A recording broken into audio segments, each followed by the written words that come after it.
আসসালামু আলাইকুম রহমতুল্লাহি ওবারাকাতুহু। এ পর্বে আমাদের আলোচনা সূরা ফাতিরের প্রথম রুকুর প্রথম পর্ব। আলহামদুলিল্লাহ ওয়াসসালাতু ওয়াসসালাম আলা রাসূলিল্লাহ ওয়া আলা আলিহি ওয়া সাহবিহি আজমাইন। আম্মা বাদ, আউযু বিল্লাহি মিনাশ শাইতানির রাজীম। বিসমিল্লাহির রহমানির রহিম। রব্বিশ ইশরাহ লি সাদরি ওয়া ইয়াসসির লি আমরি ওয়াহলুল উকদাতাম মিন লিসানি ইয়াফকাহু কাওলি। এরশাদ হচ্ছে, আল্লাহ তাআলা বলেন, আলহামদুলিল্লাহি ফাতিরাস সামাওয়াতি ওয়াল আরদ। সমস্ত প্রশংসা আল্লাহর জন্য, যিনি আসমান সমূহ ও জমিনের স্রষ্টা। ফেরেশতাদেরকে বাণী বাহক রূপে নিযুক্তকারী, যারা 2 2 3 3 ও 4 4 পাখা বিশিষ্ট। তিনি সৃষ্টির মধ্যে যা ইচ্ছা বৃদ্ধি করেন। নিশ্চয়ই আল্লাহ তাআলা সবকিছুর উপর সর্বশক্তিমান। তো প্রথম বিষয় হচ্ছে, এখানে আয়াতে ফাতির শব্দ, এর অর্থ সর্বপ্রথম স্রষ্টা, উদ্ভাবনকর্তা। এ কথা আল্লাহর অসীম ক্ষমতার দিকে ইঙ্গিত করে বলা হয়েছে যে তিনি নবমণ্ডল ও ভূমণ্ডলকে সর্বপ্রথম কোনো নমুনা ছাড়াই সৃষ্টি করেছেন। সুতরাং তার জন্য মানুষকে পুনরায় সৃষ্টি করা এমন কি কঠিন কাজ।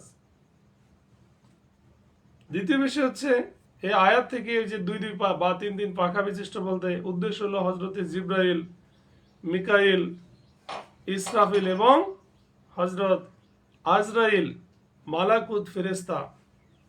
মালাকুল মাউত ফেরেশতা, যাদেরকে আল্লাহ তাআলা পয়গম্বরগণের নিকট বা বিভিন্ন গুরুত্বপূর্ণ কাজের উপর দূত স্বরূপ প্রেরণ করেন। তাদের মধ্যে কারো 2টি, কারো 3টি, আবার কারো 4টি পাখা বা ডানা আছে, যার মাধ্যমে তারা আকাশ থেকে পৃথিবীতে আসা যাওয়া করেন। তৃতীয় বিষয় হচ্ছে, কিছু ফেরেশতার কাছ থেকেও বেশি পাখা আছে। যেমন হাদিসে এসেছে, আল্লাহ রসুল সাল্লাল্লাহু আলাইহি সাল্লাম বলেছেন, মেরাজের রাত্রে আমি হযরত জিব্রাইল আলাইহিস সালামকে তার আসল রূপে দেখেছি। তখন তার 600 পাখা ছিল। আল্লাহ তাআলা আমাদের সঠিক বুঝ দান করুন। আল্লাহ বলেন, মা ইয়াফতাহিল্লাহু লিন-নাসি মির রাহমাতিন ফালা মুমসিকা লাহা। যে আল্লাহ তাআলা মানুষের জন্য যে রহমত উন্মুক্ত করে দেন, তা আটকে রাখার কেউ নেই। আর তিনি যা আটকে রাখেন, তারপর তা সারাবার কেউ নেই।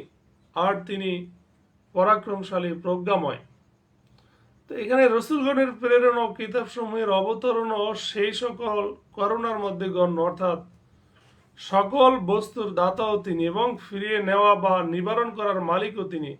তিনি ছাড়া না কেউ দাতা ও অনুগ্রহকারী আছে, আর না কেউ রোধকারী ও নিয়ন্ত্রণকারী আছে। যেমন আল্লাহ রসুল বলতেন, আল্লাহুম্মা লা মানিআ লিমা আতাইতা ওয়ালা মুতিয়া লিমা মানাতা।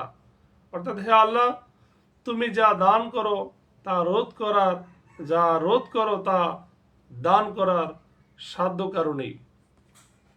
আল্লাহ বলেন, ইয়া আইয়ুহান নাস, হে মানুষ, তোমাদের উপর আল্লাহর নিয়ামতকে স্মরণ করো। আল্লাহ তাআলা ছাড়া আর কোনো স্রষ্টা আছে কি তোমাদেরকে আসমান ও জমিন থেকে রিজিক দেবে? তিনি ছাড়া কোনো সত্য ইলাহ নেই। অতএব তোমাদেরকে কোথায় ফেরানো হচ্ছে?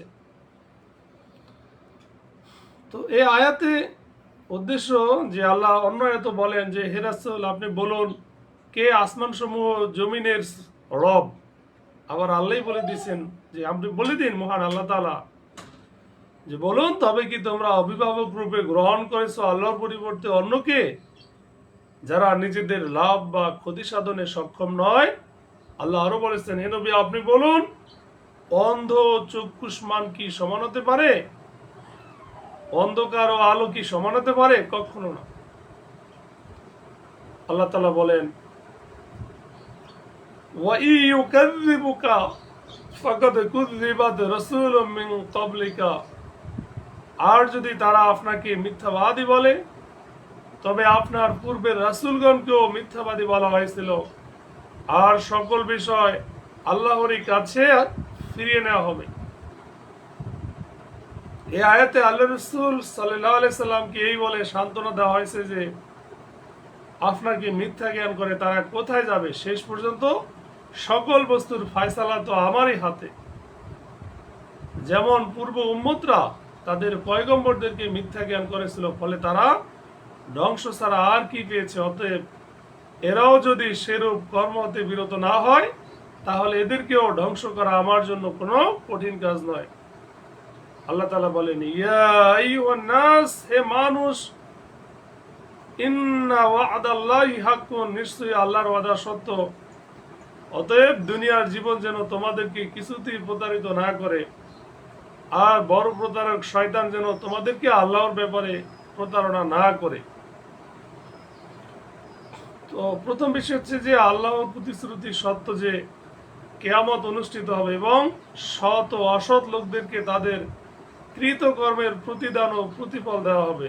দ্বিতীয় বিষয় হচ্ছে আখিরাতের সেই সকল নিয়ামত থেকে যেন তাদেরকে উদাস করে না দেয়, যা আল্লাহ তাআলা তার নেক বান্দা ও রাসূলগণের অনুসারীদের জন্য প্রস্তুত রেখেছেন। অতএব এই পৃথিবীর ক্ষণস্থায়ী সুখ স্বাচ্ছন্দ্যের মোহে পড়ে আখিরাতের চিরস্থায়ী শান্তিকে দৃষ্টিচ্যুত করে না ফেলো, অর্থাৎ ফেলো না। তৃতীয় বিষয় হচ্ছে শয়তানের প্রবঞ্চনা ও ধোঁকা থেকে বেঁচে থাকো, কারণ শয়তান বড় ধোঁকাবাজ এবং তার উদ্দেশ্য হলো তোমাদেরকে ধোঁকায় ফেলে জান্নাত থেকে বঞ্চিত করা। আল্লাহ বলেন, ইন্নাশ শাইতানা লাকুম আদুন, নিশ্চয়ই শয়তান তোমাদের শত্রু, অতএব তাকে শত্রু হিসাবে গণ্য করো। সে তার দলকে কেবল এই জন্যই ডাকে যাতে তারা জ্বলন্ত আগুনের অধিবাসী হয়। তো আল্লাহ তাআলা সূরা কাহফ বলছেন যে তবে কি তোমরা আমার পরিবর্তে তাকেও তার বংশধরকে অভিভাবক বা বন্ধুরূপে গ্রহণ করবে, অথচ তারা তোমাদের শত্রু। সীমালঙ্ঘনকারীদের পরিবর্তন কত নিকৃষ্ট। এ পর্বের শেষ আয়াত সব আল্লাযীনা কাফারু লাহুম আযাবুন শাদীদ, যারা কুফরি করে তাদের জন্য রয়েছে কঠিন আযাব। আর পক্ষান্তরে যারা ঈমান আনে ও নেক আমল করে তাদের জন্য রয়েছে ক্ষমা ও বড় প্রতিদান। অর্থাৎ এখানেও আল্লাহ তাআলা অন্য স্থানের মতো ঈমানের সাথে নেক আমলের কথা উল্লেখ করে তার গুরুত্বকে পরিস্ফুটিত করে দিয়েছেন, যাতে মুমিনগণ নেক আমল থেকে কোনো সময় অমনোযোগী না হয়। যেহেতু ক্ষমা ও মহা পুরস্কারের প্রতিশ্রুতি সেই ঈমানের সাথে সম্পৃক্ত, যার সাথে নেক আমল থাকবে।